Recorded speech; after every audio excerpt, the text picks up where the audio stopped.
Saudara-saudariku yang terkasih, kita semua dipanggil untuk menjadi saksi-saksinya, dan kita harus waspada. Kita harus selalu menjalin relasi yang kuat dan intim dengan Tuhan kita, agar kita dijauhkan dari segala gangguan, godaan-godaan kita untuk semakin jauh dengan Tuhan.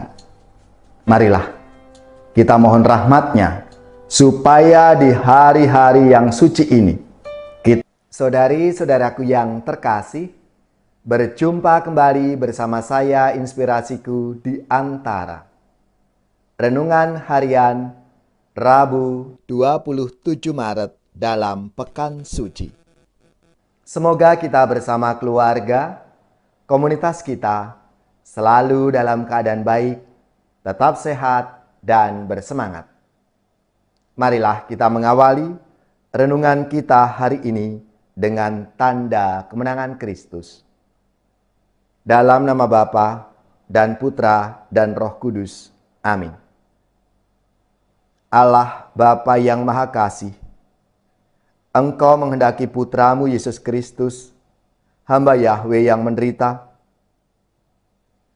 mengalami derita demi kami, sehingga kami Engkau bebaskan dari kuasa kejahatan. Semoga kami para murid-Mu dapat belajar kesetiaan yang sama seperti Yesus hamba Yahweh yang setia dan taat kepadamu. Sebab Engkaulah Tuhan pengantara kami, yang bersama dengan Dikau dalam persatuan Roh Kudus, hidup dan berkuasa, Allah sepanjang segala masa. Amin. Dalam nama Bapa dan Putra dan Roh Kudus. Amin. Inspirasi kita hari ini dari Injil Suci menurut Matius, bab 26 ayat 14 sampai 25. Marilah kita siapkan kitab suci kita masing-masing. Kita akan membaca bersama-sama lalu merenungkannya. Sekali peristiwa, pergilah seorang dari ke-12 murid itu yang bernama Yudas Iskariot kepada imam-imam kepala. Ia berkata, "Apa yang hendak kamu berikan kepadaku, supaya aku menyerahkan dia kepadamu?" Mereka membayar 30 uang perak kepadanya. Dan mulai saat itu, Yudas mencari kesempatan yang baik untuk menyerahkan Yesus. Pada hari pertama dari hari raya roti tak beragi, datanglah murid-murid Yesus kepadanya dan berkata, "Di manakah engkau kehendaki kami mempersiapkan perjamuan Paskah bagimu?" Jawab Yesus, "Pergilah ke kota kepada si Anu dan katakan kepadanya, beginilah pesan guru. Waktuku hampir tiba. Di dalam rumahmu lah aku akan merayakan Paskah bersama dengan murid-muridku." Lalu murid-murid melakukan seperti apa yang ditugaskan Yesus kepada mereka dan mempersiapkan Paskah. Setelah hari malam, Yesus duduk makan bersama dengan ke-12 murid itu. Dan ketika mereka sedang makan, ia berkata, "Aku berkata kepadamu, sesungguhnya seorang dari antara kamu akan menyerahkan aku." Dan dengan hati yang sangat sedih, berkatalah mereka seorang demi seorang kepadanya, "Bukan aku ya Tuhan?" Yesus menjawab, "Dia yang bersama-sama dengan aku mencelupkan tangannya ke dalam pinggan ini, dialah yang akan menyerahkan aku. Anak manusia memang akan pergi sesuai dengan yang ada tertulis tentang dia. Tetapi celakalah orang yang olehnya anak manusia itu diserahkan. Adalah lebih baik bagi orang itu sekiranya ia tidak dilahirkan." Yudas yang hendak menyerahkan Yesus itu menyahut, "Bukan aku ya Rabi?" Kata Yesus kepadanya, "Engkau telah mengatakannya." Demikianlah sabda Tuhan. Terpujilah Kristus.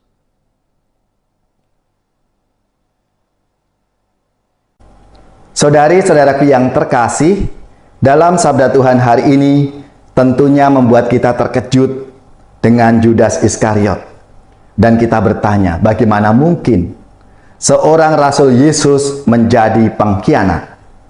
Demi 30 uang perak dari imam-imam kepala, Yudas mencari kesempatan untuk menyerahkan Yesus. Saat Yesus hendak ditangkap kepada rombongan yang membawa pedang, Yudas memberi tanda, orang yang akan kucium itulah dia, tangkaplah dia.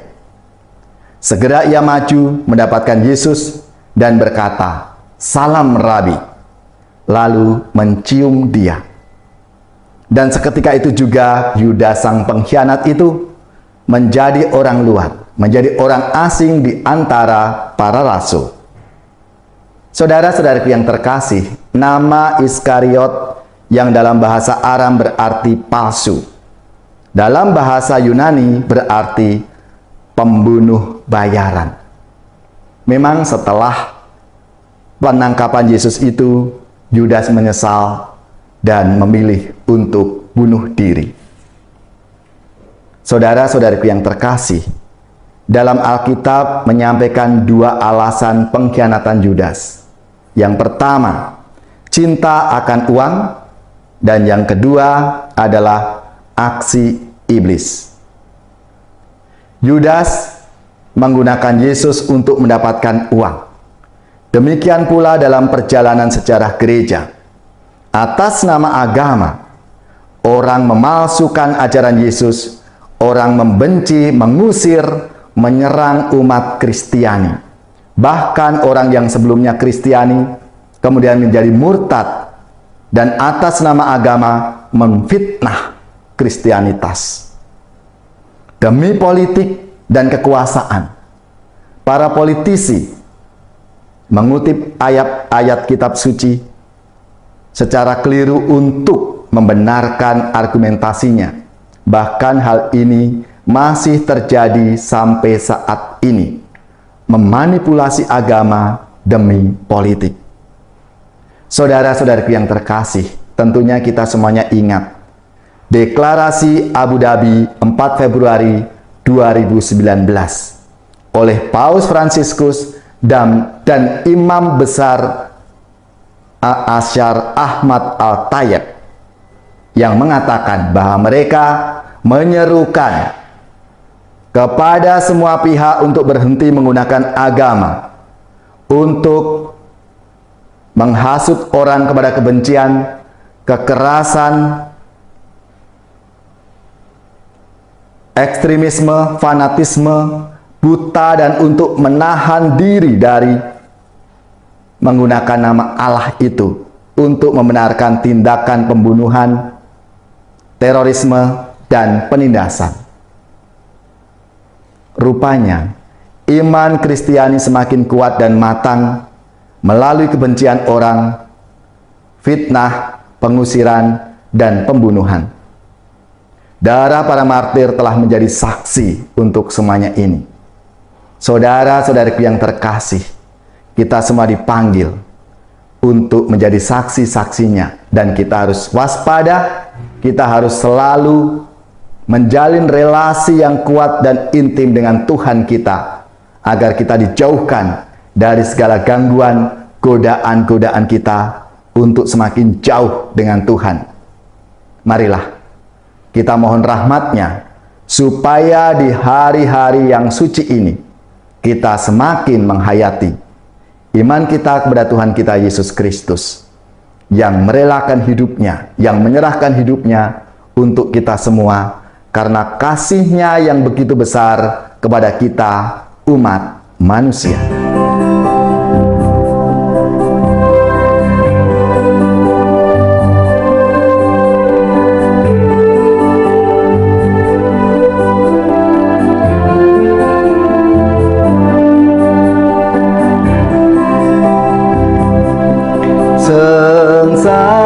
Sengsaramu, oh Yesus,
Saudari-saudaraku yang terkasih, marilah kita siapkan hati kita untuk menerima berkat Tuhan.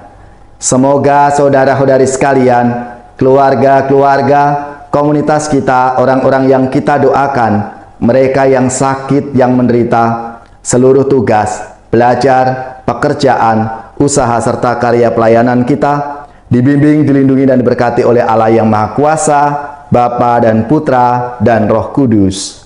Amin.